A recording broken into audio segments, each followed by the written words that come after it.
അങ്ങനെ വീണ്ടും ഒരു വിഷുക്കാലം കൂടി വന്നിരിക്കുന്നു. എത്രയോ വിഷു കഴിഞ്ഞിരിക്കുന്നു. വിഷു പൊതുവേ വളരെ ഒരു ശുഭാപ്തി ജനകമായ ഒരു ഉത്സവമാണ്. ഞാൻ പറയേണ്ട കാര്യമില്ല, ഇരുട്ടിൽ നിന്ന് വെളിച്ചത്തിലേക്കും അത് കഴിഞ്ഞുള്ള സ്വർണ്ണ നാണയവും കൈനീട്ടവും കൃഷ്ണൻ്റെ രൂപവും ഇതൊക്കെ നമ്മളുടെ മനസ്സിൽ ഉള്ളതാണ്. പ്രധാനമായിട്ടിതൊരു വിളവെടുപ്പ് ഉത്സവത്തിൻ്റെ ഒരു സമയത്തുള്ള ഒരു സീസൺ ചേഞ്ച് ആണത് ഇൻഡിക്കേറ്റ് ചെയ്യുന്നത്. ഒരു സമയം മാറി വേറൊരു സമയം വരുന്നു എന്നുള്ളതാണ് ഇതിൻ്റെ വിഷുവിൻ്റെ ഒരു ഇൻഡിക്കേഷൻ എന്ന് പറയും.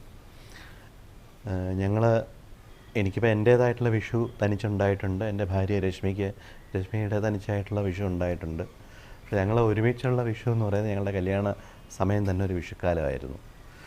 ഏപ്രിൽ 8, 1990 ആണ് ഞങ്ങളുടെ കല്യാണം. അപ്പോൾ അത് കഴിഞ്ഞ് കൃത്യം ഒരാഴ്ചയ്ക്കുള്ളിൽ വിഷു വരികയാണ് ഞങ്ങളുടെ ജീവിതത്തിൽ. ഒരുമിച്ചുള്ള ആദ്യത്തെ വിഷു എന്ന് പറയുന്നതും ഞങ്ങളെ സംബന്ധിച്ചിടത്തോളം വളരെ പ്രധാനപ്പെട്ട ഒരു ദിവസമായിരുന്നു. കാരണം കല്യാണം ഗുരുവായൂരായിരുന്നു. അപ്പോൾ തിരുവനന്തപുരത്തുള്ളവർക്ക് വേണ്ടി ഒരു സ്വീകരണം ഇവിടെ തിരുവനന്തപുരത്ത് ഒരുക്കിയിരുന്നത് 1990 വിഷു ദിനത്തിലാണ്. ആ ഒരു മധുര സ്മരണകളാണ് എൻ്റെ മനസ്സിലുള്ളത്. ആദ്യത്തെ ഞങ്ങളുടെ ഒരുമിച്ചുള്ള വിഷു എന്ന് പറയുന്നത്. അന്ന് ഇവിടെ തിരുവനന്തപുരത്തുള്ള എൻ്റെ ഒരുപാട് സുഹൃത്തുക്കൾ, ഗുരുവായൂർ നേരിട്ട് വരാൻ കഴിയാതിരുന്ന പല സുഹൃത്തുക്കളും വരികയും ഞങ്ങൾ ഒരുമിച്ച് കുറച്ച് സമയം നല്ല ഒരു വിഷുവും കല്യാണത്തിൻ്റെ ഒരു ടുഗദർനെസ്സും ഒക്കെയാണ് ഇപ്പം മനസ്സിൽ ഓടിയെത്തുന്നത്. എൻ്റെ കുട്ടിക്കാലത്തെ വിഷു എല്ലാം തന്നെ തിരുവനന്തപുരമായിരുന്നു ഞാൻ ജനിച്ചു വളർന്ന സ്ഥലം. തിരുവനന്തപുരത്ത് ഞങ്ങളൊരു കൂട്ടുകുടുംബത്തിലായിരുന്നു ഞങ്ങളുടെ അവധിക്കാലം കൂടുതലും ചിലവഴിച്ചിരിക്കുന്നത്. പക്ഷേ ഇവർ ശരിക്ക് വടക്ക് നിന്നാണ്. രശ്മിയുടെ വീടൊക്കെ വളർന്നത് കണ്ണൂരാണ്. സ്ഥലം ഒറ്റപ്പാലം, പാലക്കാട് ഏരിയയാണ്. അപ്പോൾ നിങ്ങളുടെ കുട്ടിക്കാലത്തെ വിഷു എങ്ങനെയായിരുന്നു രശ്മി? സ്കൂളിംഗ് മുഴുവൻ കണ്ണൂരായതുകൊണ്ട് ആ സമയത്ത് മുഴുവൻ ഞങ്ങൾ കണ്ണൂർ തന്നെയായിരുന്നു. വിഷുവിൻ്റെ സമയത്ത് ചില സമയത്ത് നാട്ടിൽ വരും വെക്കേഷൻ. ഒറ്റപ്പാലത്താണോ മങ്കരയായിരുന്നോ? പത്തിരിപ്പാല അല്ല, മങ്കരയിലാണ് വന്നിട്ടുണ്ടായിരുന്നത്. അപ്പോൾ അന്നത്തെ അവിടുത്തെ വിഷു എന്തായിരുന്നു? ഇപ്പോൾ എനിക്ക് തോന്നുന്നു തിരുവനന്തപുരത്തെ വിഷുവും വടക്കുള്ള വിഷുവും തമ്മിലുള്ള ഒരു വ്യത്യാസം, അവിടെ വിഷുവിനാണ് പടക്കം പൊട്ടിക്കുന്ന അവിടെ വിഷുവിനാണ്. ഇവിടെ നമുക്ക് ഈ കയ്യിൽ കിട്ടുന്ന തുട്ടാണ് നമുക്ക് പ്രധാനം. അപ്പോൾ ഞങ്ങൾ എന്താ ചെയ്യണമെന്ന് വെച്ചാൽ ഈ കാശ് കിട്ടുന്നത് വെച്ച് ഞങ്ങൾ കുട്ടികൾ നേരത്തെ പ്ലാൻ ചെയ്യും. ഈ മാസം ഞങ്ങൾക്ക് ഇന്ന ആൾ മിക്കവാറും ഇത്ര രൂപ തരുമായിരിക്കും, അല്ലെങ്കിൽ ഇന്ന അമ്മാവന് ഇത്ര തരുമായിരിക്കും. അപ്പോൾ അത് വെച്ചിട്ടാണ് ഞങ്ങളുടെ കാൽക്കുലേഷൻ. അപ്പോൾ ഈ പൈസ ഞങ്ങൾ പൂൾ ചെയ്തിട്ട് എന്ത് ചെയ്യണം? എനിക്കിപ്പോഴും ഓർമ്മയില്ല. ഞാനും അനിയത്തി, എൻ്റെ ബന്ധുക്കൾ, കസിൻസ് എല്ലാവരും ചേർന്നിട്ട് ഇത്തവണ ഇത്ര രൂപ കിട്ടി, അപ്പോൾ നമുക്കെല്ലാവരും കൂടി സർക്കസിന് പോവാം. തിരുവനന്തപുരത്ത് എപ്പോഴും ആ ഒരു ഹോളിഡേ ടൈമിൽ ജമിനി സർക്കസ്, ഇങ്ങനത്തെ ചില സർക്കസ് ഇവർ വന്നിട്ട് കൂടാരം അടിച്ചിവിടെ കളിക്കുന്ന ഒരു ഓർമ്മയാണ് എൻ്റെ മനസ്സിലുള്ളത്. അപ്പോൾ അതൊക്കെയാണ് ഞങ്ങളുടെ പ്ലാനിങ് എന്ന് പറയുന്നത്. അപ്പോൾ വിഷു എന്ന് പറയുന്നത് സമ്പത്തിൻ്റെ ഒരു സമയമായിട്ടാണ് നിങ്ങൾക്ക് എങ്ങനെയായിരുന്നു അന്ന് അവിടെ? പ്രധാനമായിട്ട് ഈ പടക്കം പൊട്ടിക്കാനുള്ള ഒരു എക്സൈറ്റ്മെൻ്റ് ആണ് മെയിനായിട്ട്. ഇനി പറഞ്ഞ മാതിരി വിഷു കൈനീട്ടം കിട്ടും. ഇന്നത്തെ മാതിരിയുള്ള വിഷു കൈനീട്ടമൊന്നും അന്ന് ഉണ്ടായിരുന്നില്ല. വളരെ കുറച്ച് അന്നൊക്കെ വിഷു കൈനീട്ടം കിട്ടിയിട്ടുണ്ടായിരുന്നുള്ളൂ. അത് സേവ് ചെയ്ത് വെച്ചിട്ട് എന്തെങ്കിലും ഇഷ്ടമുള്ള സാധനങ്ങൾ മേടിക്കും. ഈ നമ്മുടെ കല്യാണത്തിൻ്റെ റിസപ്ഷനെ കുറിച്ച് എനിക്ക് അവിടെ വന്ന പ്രധാനിമാരിൽ എനിക്ക് ഏറ്റവും എനിക്കിപ്പോൾ ഓർമ്മ വരുന്നത് ഭാസ്കരൻ മാസ്റ്ററെയാണ്. അന്ന് കല്യാണത്തിന് ഭാസ്കരൻ മാസ്റ്റർക്ക് വ്യക്തിപരമായിട്ട് എന്നോട് അടുപ്പമുണ്ടായിരുന്നു. മാത്രമല്ല രശ്മിയുടെ അച്ഛൻ ഇന്നില്ല, അച്ഛനോടും ഒരടുപ്പമുണ്ടായിരുന്നു. അതുകൊണ്ട് ഭാസ്കരൻ മാസ്റ്ററും ശ്രീമതിയും കൂടിയിട്ടാണ് ഞങ്ങളുടെ റിസപ്ഷന് തിരുവനന്തപുരത്ത്. ആ പടങ്ങളൊക്കെ എപ്പോഴും ഞങ്ങളുടെ ആൽബത്തിലുണ്ട്. ഭാസ്കരൻ മാസ്റ്ററുടെ പാട്ടുകളാണ് പലപ്പോഴും ഒരു പാട്ടുകാരൻ എന്നുള്ള രീതിയിൽ, അല്ലെങ്കിൽ പാട്ട് ഇഷ്ടപ്പെടുന്ന ഒരു സഹൃദയൻ എന്നുള്ള രീതിയിൽ പലപ്പോഴും ജീവിതം മുന്നിലേക്ക് തള്ളി നീക്കിക്കൊണ്ടുപോകുന്നത്. ഏറ്റവും പ്രശസ്തമായ ഭാസ്കരൻ മാസ്റ്ററുടെ വിഷു സംബന്ധിയായ പാട്ടെന്ന് പറയുന്നത് മഞ്ഞണിപ്പൂനിലാവിൽ പേരാറൻ മഞ്ഞളരച്ചു വെച്ച് നീരാടുന്നു എന്നുള്ള പാട്ട് തന്നെയാണ്.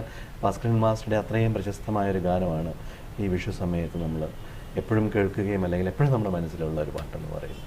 ഞാൻ ആകാശവാണിയിൽ നിരവധി ലളിതഗാനങ്ങൾ പാടി ആ ഒരു കരിയറിന് ശേഷമാണ് ഞാൻ സിനിമയിലേക്ക് എത്തുന്നത്. അപ്പോൾ ആകാശവാണിയിൽ കവിതകൾ പാടിയിട്ടുണ്ട്, ലളിതഗാനങ്ങൾ പാടിയിട്ടുണ്ട്. ഏത് ധൂസര സങ്കല്പത്തിൽ പിറന്നാലും ഏത് യന്ത്രവൽകൃത ലോകത്തിൽ വളർന്നാലും മനസ്സിലുണ്ടാകട്ടെ ഗ്രാമത്തിൻ നന്മയും, ഒരിത്തിരി കൊന്നപ്പൂ എന്ന് പറയുന്ന വൈലോപ്പിള്ളിയുടെ കവിത ശകലം എനിക്കിപ്പോഴും ഓർമ്മയുണ്ട്, അന്ന് പാടിയിരുന്നതാണ്.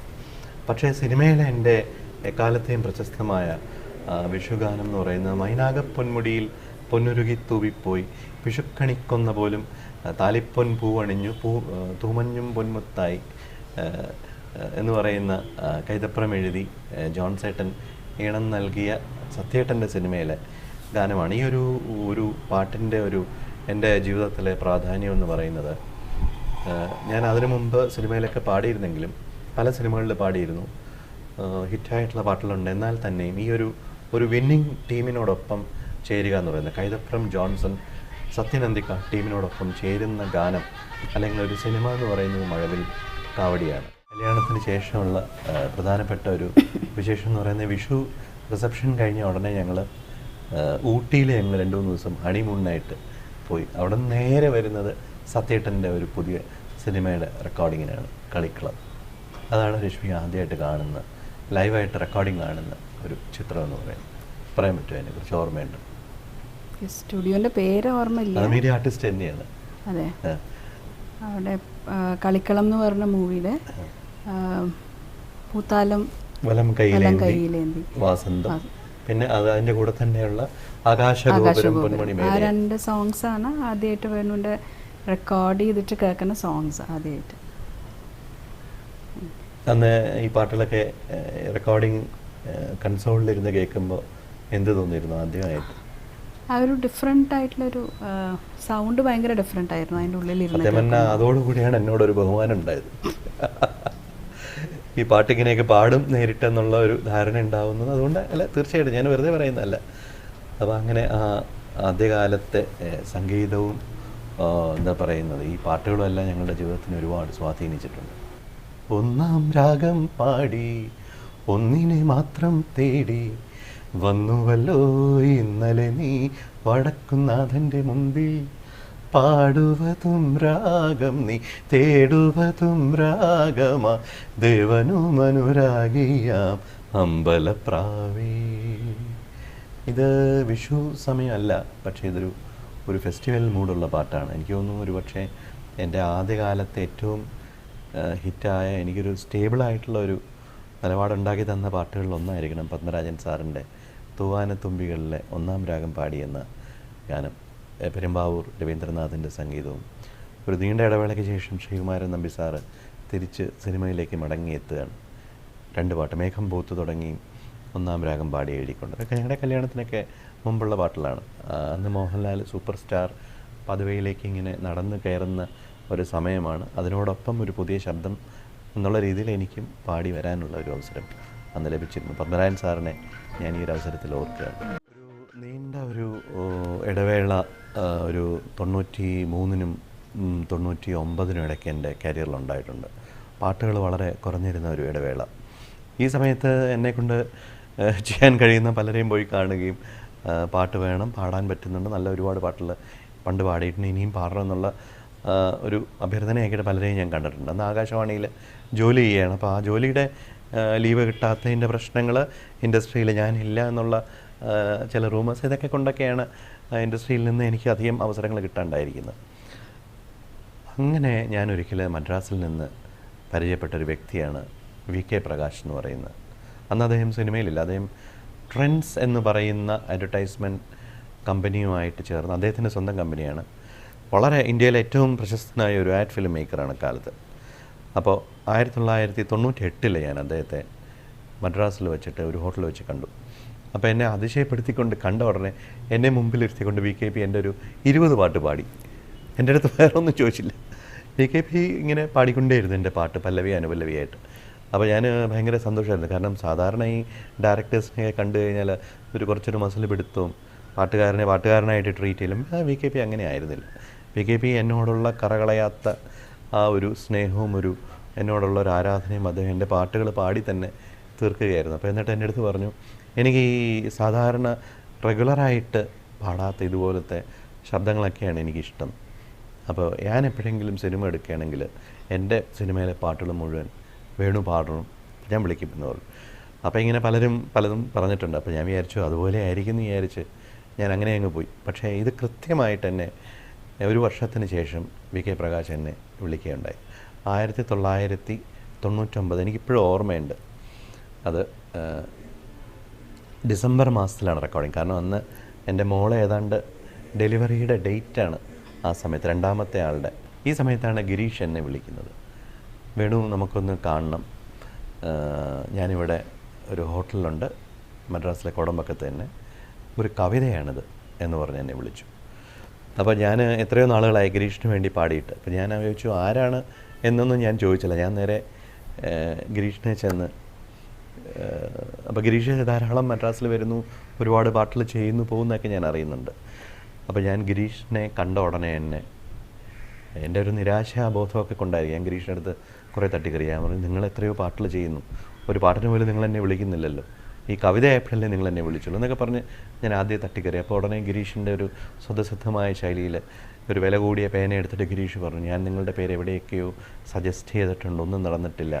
ഞാൻ ഈ പറയുന്നത് സത്യമല്ലെങ്കിൽ മൂകാംബിക അമ്മയാണ് സത്യം, ഈ പേന ഒടിഞ്ഞു പോകട്ടെ എന്നൊക്കെ പറഞ്ഞ് അത് കുത്തി ഒടിക്കാനൊക്കെ ചില ശ്രമങ്ങളൊക്കെ നടത്തി. വികാര വിക്ഷുബ്ധമായ ഏതാനും ചില നിമിഷങ്ങൾ. അത് കഴിഞ്ഞിട്ട് ഞങ്ങൾ ഒരുമിച്ചിരുന്ന് ചെയ്ത പാട്ടാണ് പാടുന്നു വിഷുപ്പക്ഷികൾ മേടസംക്രമ സന്ധ്യയിൽ എന്ന് പറയുന്ന. അപ്പോൾ അത് അതിൻ്റെ ഒരു മൂഡ് എൻ്റെ അടുത്ത് VKP പറഞ്ഞു തന്നിരുന്നു. കാരണം ഇതിൻ്റെ കമ്പോസർ എന്ന് പറയുന്ന ആൾ ലൂയി ബാങ്ക്സ് ആണ്. അദ്ദേഹത്തിന് എഴുതിയ രചന കണ്ട് അദ്ദേഹത്തിന് കമ്പോസ് ചെയ്യാൻ പറ്റില്ല. അപ്പോൾ ഗിരീഷ് എൻ്റെ അടുത്ത് പറഞ്ഞു, നമുക്ക് രണ്ടുപേരും കൂടെ അത് ഈ പാട്ട് നമുക്ക്, ഈ കവിത നമുക്ക് കമ്പോസ് ചെയ്യാം. ഒരു 5-10 മിനിറ്റ് കൊണ്ട് ഞാനും ഗിരീഷും കൂടെ ആ ഒരു കവിത കമ്പോസ് ചെയ്ത് പെട്ടെന്ന് തീർത്തു. ധാരാളം പാട്ടുകൾ പലർക്കായിട്ട് പാടിയിട്ടുണ്ട്, പല സംഗീത സംവിധായകർക്കായിട്ട് പാടിയിട്ടുണ്ട്. പക്ഷേ എനിക്ക് ഏറ്റവും സന്തോഷം തോന്നിയിട്ടുള്ളതും ഇപ്പോൾ തിരിഞ്ഞു നോക്കുമ്പോൾ ഒരു വലിയ നേട്ടമായിട്ട് എനിക്ക് തോന്നുന്നതും ഈ എന്താ പറയുന്നത്, the greats, all time greats എന്ന് പറയുന്ന, എപ്പോഴും അർജുനൻ മാസ്റ്റർ, അപ്പം അതെപ്പോഴും ഉണ്ട്, രാഘവൻ മാസ്റ്റർ, ദേവരാജൻ മാസ്റ്റർ, ഇവർക്കൊക്കെ വേണ്ടി ദക്ഷിണാമൂർത്തി സ്വാമിയുടെ നോൺ ഫിലിം മറ്റെല്ലാവർക്കും സിനിമയിൽ ഞാൻ പാടിയിട്ടുണ്ട്. അവരിതുവരെ ചെയ്തിട്ടുള്ള അവരുടെ അവസാന കാലത്തെ പല വർക്ക്സിലും പാടിയിട്ടുണ്ട്. അപ്പോൾ അവർക്കൊക്കെ വേണ്ടി പാടിയ പാട്ടുകൾ എൻ്റെ കരിയറിലൊരു വലിയൊരു നേട്ടമായിട്ട് ഞാൻ കരുതുന്നു. അതുകൊണ്ട് തന്നെ പലപ്പോഴും ഞാൻ എൻ്റെ കരിയറിലേക്ക് തിരിഞ്ഞു നോക്കുമ്പോൾ എനിക്ക് തോന്നുന്നു ഈ ഒരു ട്രാൻസിഷൻ പീരീഡിൽ വന്നതിൻ്റെ ചില മേന്മകൾ ഞാൻ അതിൽ കാണുന്നു. അതായത് പഴയ നല്ല സ്വർണ്ണ കാലം നമ്മളുടെ സംഗീതത്തിൻ്റെ, ആ ഗാനങ്ങൾ കേട്ട് വളരുവാനും അങ്ങനെ പാടിത്തുടങ്ങുവാനും, ഈ ലാസ്റ്റ് ഗ്രേറ്റ് കമ്പോസേഴ്സിന് വേണ്ടിയിട്ട് അവസാനം കുറച്ച് പാട്ടുകൾ അവർക്ക് വേണ്ടി വളരെ കുറച്ചാണെങ്കിലും പാടുവാനും അങ്ങനെ അവരോടൊത്തുള്ള ചില നിമിഷങ്ങൾ അയവിറക്കുവാനും ഒക്കെ സാധിക്കും. ദേവരാജൻ മാസ്റ്റർ എനിക്ക് ഒരുപാട് ഓർമ്മകളുണ്ട്. അദ്ദേഹമായിട്ട് ചേർന്നിട്ടുള്ള 4 പാട്ട് അദ്ദേഹത്തിന് വേണ്ടി ഞാൻ പാടിയിട്ടുണ്ട്. അദ്ദേഹം ഒരു സിനിമയിലേ പാടിയിട്ടുള്ളൂ. ഒരു ഫിലിംസ് ഡിവിഷൻ്റെ ഒരു ചിത്രത്തിന് വേണ്ടി പെരുമ്പുഴ ഗോപാലകൃഷ്ണൻ എഴുതി, ഞാനും ശിവദർശനയും കൂടി ഒരു യുഗ്മഗാനമാണ് അദ്ദേഹത്തിന് വേണ്ടി പാടിയത്. പിന്നെ ദൂരദർശന് വേണ്ടിയിട്ടുള്ള ഒരു നാഷണൽ നെറ്റ്വർക്കിന് വേണ്ടിയിട്ടുള്ളൊരു പാട്ട്, KPACയുടെ ONV സാറും ദേവരാജൻ മാസ്റ്റർ നീണ്ട ഇടവേളയ്ക്ക് ശേഷം ഒന്നിക്കുന്ന ഒരു നാടകമായിരുന്നു സബ്കോ സന്മതി ദേ ഭഗവാൻ. അതിൽ 2000 ആണ്ടിൽ ആ പാട്ടിന് എനിക്ക് അവാർഡും കിട്ടി, പ്രൊഫഷണൽ ഡ്രാമയിലെ മികച്ച ഗായകൻ എന്നുള്ളത്. അപ്പോൾ അദ്ദേഹമായിട്ട് ചേർന്ന് പ്രവർത്തിക്കുമ്പോഴുള്ള അതുവരെ ഞാൻ അനുഭവിച്ചിട്ടില്ലാത്ത പല കാര്യങ്ങളും എനിക്ക് എൻ്റെ കരിയറിൽ കേൾക്കുവാനും അനുഭവങ്ങളിലൂടെ മനസ്സിലാക്കുവാനും സാധിച്ചു. മാഷ് വലിയ ചിട്ടക്കാരനാണ്. അപ്പോൾ മാഷ് കാലത്തെ തരങ്ങിണിയിൽ റെക്കോർഡിംഗ് ഉണ്ടെങ്കിൽ സാധാരണ എല്ലാം ബാലൻസിങ് ഒക്കെ ആവുന്ന സമയത്താണ് പാട്ടുകാരനെത്തുന്നത്. പക്ഷേ മാഷ് എത്തുന്ന സമയത്ത് വരാൻ പറയും, 6:30 വരാൻ പറയും കാലത്ത്. അപ്പോൾ ഒരു 5 മിനിറ്റ് മുമ്പേ തന്നെ ഞാൻ എത്തിയിട്ടുണ്ട് അവിടെ പലപ്പോഴും തരങ്ങിണിയിൽ. അപ്പോൾ പാട്ട് ബാലൻസിങ് ഒക്കെ കഴിഞ്ഞ് തുടങ്ങുമ്പോൾ ഒരു 1 മണി 1:30 മണിയൊക്കെ ആവും. അപ്പോൾ ഭയങ്കരമായിട്ട് കാലത്തെ ബ്രേക്ക്ഫാസ്റ്റ് ഇല്ല, ഉച്ചയ്ക്ക് ഊണിൻ്റെ സമയമായി. അപ്പോൾ വളരെ മടിച്ച് ഞാൻ മാഷോട് ചോദിച്ചു, മാഷേ എൻ്റെ വീട് ഒരു 1 കിലോമീറ്ററിനുള്ളിലാണ്, ഞാൻ പോയി കഴിച്ചിട്ട് വരട്ടെ എന്ന് പറയുമ്പോൾ മാഷ് എൻ്റെ അടുത്ത് വളരെ സൂക്ഷിച്ച് നോക്കിയിട്ട് പറഞ്ഞു, ഒഴിഞ്ഞ വെങ്കല പാത്രത്തിൽ തട്ടുമ്പോഴാണ് ശബ്ദത്തിന് കൂടുതൽ ഒരു ശബ്ദം കുറച്ചും കൂടെ മെച്ചമാവുന്നത്, അതുകൊണ്ട് ഒഴിഞ്ഞ വയറിൽ പാടി പഠിക്കണം എന്ന് പറഞ്ഞ് എന്നെ കൊണ്ട് ഒഴിഞ്ഞ വയറിൽ തന്നെ ആ പാട്ട് പാടിപ്പിച്ച ഓർമ്മ എനിക്കുണ്ട്. അങ്ങനെ ധാരാളം സ്മരണകൾ എനിക്കുണ്ട്. ഇപ്പോൾ അർജുനൻ മാസ്റ്ററുടെ കാണാനഴകുള്ള മാണിക്യക്കുയിലെ കാണാനഴകുള്ള മാണിക്യക്കുയിലേ കാടാറുമാസം കഴിഞ്ഞില്ലേ, അത് ONV സാറാണ് ആ പാട്ട് എഴുതിയിരിക്കുന്നത്. ഊഴം എന്ന് പറയുന്ന ചിത്രത്തിലെയാണ് ആ ഗാനം. ആ പാട്ട് ശരിക്ക് താളം തക്കിട്ട തക്ക ധിമ്മി തക്കിട്ട തക്ക കാണാനഴകുള്ള മാണിക്യ കുയിലേ, ഇതാണ് താളം. പക്ഷേ ഈ താളത്തിൽ പാട്ട് ജോൺ സൈറ്റിനെ ആദ്യമായിട്ട് ഞാൻ പരിചയപ്പെടുന്നത് ഈ പാട്ടിൻ്റെ റെക്കോർഡിംഗ് സമയത്താണ്. അന്ന് ഏറ്റവും പ്രശസ്തനായ മദ്രാസിലെ മ്യൂസിക് ഡയറക്ടറായ ജോൺസൺ ഇവിടെ അദ്ദേഹത്തിൻ്റെ ഗുരു കൂടിയായ അർജുൻ മാസ്റ്റർക്ക് ഓർക്കസ്ട്ര എഴുതി കണ്ടക്ട് ചെയ്യാൻ വേണ്ടി മദ്രാസിൽ നിന്ന് വന്നിരിക്കുകയാണ്. അപ്പോൾ ഈ താളത്തിൽ സെറ്റ് ചെയ്തു, അവിടെ വന്ന് പഠിച്ചു. രണ്ടാമത്തെ ടേക്കിൽ അത് ഓക്കെ ആയി. പക്ഷേ ഈ സിനിമയുടെ തന്നെ വേറൊരു മൂഡിന് വേണ്ടി പെട്ടെന്ന് താളം മാറ്റി തക്കത്തിമ്മി തക്കത്തിമ്മി തക്കത്തിമ്മിയിൽ ചതുരശ്രം എന്ന് പറയും. വീണ്ടും ഈ പാട്ട് ഒരു പല്ലവിയും ഒരു അനുപല്ലവിയും കൂടെ പാടാനായിട്ട് പറഞ്ഞു. അപ്പോഴാണ് ഞാൻ ഈ നമ്മൾ പാട്ടുകാരൻ്റെ ഒരു അനുഭവം എന്ന് പറയുന്നത് പലപ്പോഴും നമ്മൾ അതുവരെ ഉണ്ടായിരുന്നത് നമ്മൾ പഠിക്കുക, കഷ്ടപ്പെട്ട് പഠിക്കുക, അത് പാടുക എന്നുള്ളത്. പക്ഷേ ഈ ഒരു അവസരത്തിൽ പഠിച്ചത് മറക്കുക, പുതുതായിട്ട് അപ്പോൾ പഠിക്കുക, പാടുക എന്നുള്ളൊരു കാര്യം കൂടി ഉണ്ടെന്നുള്ളത് ഞാൻ അന്ന് മനസ്സിലാക്കി. അപ്പോൾ അന്ന് അവിടുത്തെ തണുത്ത AC മുറിയിൽ ഒരു ടേക്ക് കഴിഞ്ഞു ഞാൻ തെറ്റിക്കുന്നു. കാരണം മനസ്സിൽ മറ്റേ താളം കിടക്കുകയാണ്, 7/8 കിടക്കുകയാണ്. രണ്ടാമത്തെ ടേക്ക് കഴിയുന്നു, ഞാൻ തെറ്റിക്കുന്നു. അപ്പോൾ ഇൻസ്ട്രുമെൻറ്റ്സ് എല്ലാവരും ജോൺസണൊക്കെ ഇങ്ങനെ കണ്ടക്ട് ചെയ്തുകൊണ്ടിരിക്കുകയാണ്. അപ്പോൾ പെട്ടെന്ന് ഇവിടെ ഈ തരങ്ങണിയിൽ ഈ പാട്ട് പാടുന്ന സിംഗറിൽ നിന്ന് പാടുന്ന സിംഗേഴ്സ് റൂമും റെക്കോർഡിംഗ് കൺസോളിൻ്റെ ഇടയിൽ ഒരു ചെറിയൊരു ഇടനാഴിയുണ്ട്. ഞാൻ നോക്കിയപ്പോൾ മാഷ് ശബ്ദം ഉണ്ടാക്കാണ്ട് ഈ വഴി വന്ന് എന്നെ ഈ കണ്ണാടി ഗ്ലാസിൻ്റെ മുമ്പിൽ വന്ന് ഇങ്ങനെ വിളിക്കുന്നുണ്ട്. മാഷ് മിണ്ടുന്നില്ല, ശബ്ദം ഉണ്ടാക്കുന്നില്ല. അപ്പോൾ ഞാനും ഇതുപോലെ ഹെഡ്ഫോൺസ് ഊരി വെച്ചു. ഞാൻ അവിടെ നിന്ന് ഇറങ്ങി മാഷിൻ്റെ അടുത്തേക്ക് മാഷ് എന്നെ വിളിച്ച് ഒരു ഹാർമോണി പെട്ടി അവിടെ വച്ചിട്ടുണ്ട്. കാരണം മാഷ് എന്ന് വെച്ചാൽ മിണ്ടാത്തതെന്ന് വെച്ചാൽ റെക്കോർഡിംഗ് കൺസോളിൽ നിന്ന് പറയണേ മറ്റെല്ലാവരും കേൾക്കും. അത്രമാത്രം കൺസേണാണ് അദ്ദേഹത്തിന്. ഒരു വഴക്കോലും പറയാതെ, ഒരു ശബ്ദം പോലും ഉണ്ടാക്കാതെ മാഷ് വന്ന് എന്നെ, പുതിയ പാട്ടുകാരനായ എന്നെ മാത്രം വിളിച്ച് നേരെ കൊണ്ടുപോയി ഹാർമോണി പെട്ടിയുടെ മുമ്പിലിരുത്തി പറഞ്ഞു തന്ന് ചില വരികൾ എങ്ങനെ ബ്രേക്ക് ചെയ്യണം, എന്താണ് അതിൻ്റെ ക്ലൂ എന്നുള്ള പറഞ്ഞ് മനസ്സിലാക്കി 2-3 ക്ലൂ എനിക്ക് പറഞ്ഞു തന്നു. ഇതിവിടെ താളം മുറിക്കുമ്പോൾ ഇങ്ങനെ ചെയ്യണം എന്ന് പറഞ്ഞിട്ട് മാഷ് ഇറങ്ങാൻ നേരത്ത്, തിരിച്ച് റൂമിലേക്ക് പോകാൻ നേരത്ത് മാഷ് എപ്പോഴും ഈ കവളത്തിങ്ങനെ പിടിക്കുന്ന ഒരു സ്വഭാവമാണ്. ഇങ്ങനെ കവളത്തിങ്ങനെ ഒരു വെല്ലുവിളി വന്നാൽ നമ്മൾ തോക്കല്ലേ മോനെ എന്ന് പറഞ്ഞ് കവളത്ത് പിടിക്കുന്ന എനിക്ക് ഓർമ്മയുണ്ട്. ആ അടുത്ത ടേക്കിൽ ഞാൻ ഓക്കെ ആയിട്ടത് പാടി. കാരണം എനിക്കപ്പോൾ അതിൻ്റെ ക്ലൂ മാഷ് എനിക്ക് പറഞ്ഞു തന്നിരുന്നു. അപ്പോൾ ഈ ഒരു ഗ്രേറ്റ് ഒരു മ്യൂസിക് കമ്പോസർ അർജുനൻ മാസ്റ്ററിന് മുമ്പിൽ പതറുന്ന ഒരു ചെറുപ്പക്കാരനായ പുതിയ തുടക്കക്കാരനായ ഞാനും അദ്ദേഹം എന്ത് പറഞ്ഞാലും ഞാൻ കേൾക്കാൻ ബാധ്യസ്ഥനാണെന്ന് ആ റെക്കോർഡിംഗ് വേളയിൽ വേറെ ആരാണെങ്കിലും അത് പറയുകയും ചെയ്യും. അതൊന്നും ചെയ്യാതെ എന്നെ വന്ന് വിളിച്ചിറക്കി നിശബ്ദനായിട്ട് ആരും അറിയാതെ ഈ തെറ്റ് പറഞ്ഞ് മനസ്സിലാക്കി തന്ന് കവളത്തൊരു ചെറിയ സ്പർശത്തോടു കൂടി പറഞ്ഞു വിട്ട ആ ഒരു ഗ്രേറ്റ്നെസ് എൻ്റെ മനസ്സിൽ ഇന്നും മായാണ്ട് നിൽക്കുന്നു. വിഷു എന്ന് പറയുമ്പോൾ എൻ്റെ മനസ്സിൽ ഇപ്പോൾ ഓടിയെത്തുന്ന ഒരു പാട്ടുണ്ട്, ബാബാ കല്യാണി. അലക്സ് പോളിൻ്റെ സംഗീതം, വയലാർ ശരത്തിൻ്റെ ഈരടികൾ.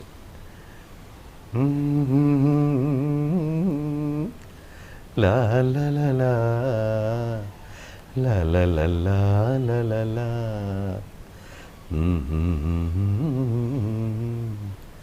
കൈ നിറയെ വെണ്ണ തരാം, കവിളിലൊരുമ്മ തരാം, കണ്ണൻ കവിളിലൊരുമ്മ തരാം, നിന്മടി മേലെ തല ചായ്ച്ചുറങ്ങാൻ, നിന്മടി മേലെ തല ചായ്ച്ചുറങ്ങാൻ, കൊതിയുള്ളൊരുണ്ണി ഇതാ ചാരി, കൈ നിറയെ വെണ്ണ തരാം, കവിളിലൊരുമ്മ തരാം, കണ്ണൻ കവിളിലൊരുമ്മ തരാം. ഓർമ്മകൾ മരിക്കുമോ, ഓളങ്ങൾ നിലയ്ക്കുമോ? ഗാനങ്ങളെക്കുറിച്ചുള്ള ഓർമ്മകളും പാട്ടുകളും നിലയ്ക്കുന്നുമില്ല, മരിക്കുന്നുമില്ല. അതിങ്ങനെ തുടർന്നുകൊണ്ടിരിക്കും. പക്ഷേ ഈ ഒരു അവസരത്തിൽ, ഈ ഒരു സമയപരിമിതി മൂലം ഞാനിവിടെ ഒരു ഫുൾ സ്റ്റോപ്പ് ഇടേണ്ടി വരുന്നു. ഈ വിഷു എന്ന് പറയുന്നത് ഞങ്ങൾ ഒരുമിച്ചുള്ള 27ാമത്തെ വിഷുവാണ്. ഞങ്ങളുടെ 25ാമത്തെ വിഷു ഞങ്ങൾ ആഘോഷിക്കുന്നത്, വിഷു എന്ന് പറഞ്ഞാൽ ഏപ്രിൽ 8 ഞങ്ങളുടെ കല്യാണം. അപ്പോൾ 25ാമത്തെ വിഷുവിന് തൊട്ട് മുമ്പേ ഞങ്ങൾ ആഘോഷിച്ചത് പൂജപ്പുര മഹിളാ മന്ദിരത്തിൽ ഇന്ത്യൻ മെഡിക്കൽ അസോസിയേഷൻ്റെ കേരള ചാപ്റ്ററുമായിട്ട് ചേർന്നിട്ടുള്ള ഒരു അവയവദാന ഒരു മേള. ഞാനും എൻ്റെ പാട്ടിഷ്ടമുള്ളൊരു 218 പേരും അവയവദാനത്തിന് സമ്മതിപത്രം ഒപ്പിട്ട് കൈമാറിക്കൊണ്ടാണ് ഈ വരുന്ന വിഷു ഇവിടെ ബാലികാ സദനം അന്നത്തെ മുഴുവൻ ദിവസത്തെയും ചടങ്ങുകൾ. ഞങ്ങളുടെ ഒരു ചാരിറ്റി ഒരു സംഘടനയുണ്ട്, സസ്നേഹം ജി വേണുഗോപാൽ എന്ന് പറഞ്ഞു. ഞങ്ങളവിടെ ആ ബാലികാ സദനത്തിലെ അന്നത്തെ മുഴുവൻ ചുമതലകൾ ഏറ്റെടുക്കുകയാണ്, ഭക്ഷണവും ഉൾപ്പെടെയുള്ളത്. അന്ന് ഞങ്ങളുടെ കുറച്ച് കലാപരിപാടികളും ഈ വിഷുവിന് അന്ന് അവിടെയുണ്ട്. ഒരു കുട്ടിയായാലും മനോഹരമായിട്ട് പാടുന്നൊരു കുട്ടിയുണ്ട്. ആ കുട്ടിക്കൊരു ഇലക്ട്രോണിക് ഒരു ശ്രുതി ബോക്സ് വന്ന് സമ്മാനമായിട്ട് കൊടുക്കുകയാണ്. അങ്ങനെ വിഷു നമ്മൾക്ക് തന്ന സംഗീതവും നന്മകളും അടുത്ത തലമുറയിലേക്ക് കൈമാറുക എന്നുള്ളതാണ് ഈ ഒരു വിഷുവിൻ്റെ ഒരു സന്ദേശമായിട്ട് എനിക്ക് നിങ്ങളോട് പറയാനുള്ളത്. വേണുവിൻ്റെ പോലെയുള്ള എക്സ്പീരിയൻസസ് ഒന്നും എനിക്ക് വിഷുവിനെ പറ്റിയിട്ട് അധികം പറയാനൊന്നുമില്ല. വിഷു ആകുമ്പോൾ കഴിയുന്നതും എല്ലാവരും ഒരുമിച്ച് വീട്ടിലുണ്ടാവാൻ നോക്കും. ഇന്ന് പക്ഷേ ഇപ്പം ഇല്ല, എല്ലാവരും പുറത്ത് പോയിരിക്കുന്നു. എല്ലാവർക്കും ഞങ്ങളുടെ വിഷു ആശംസകൾ.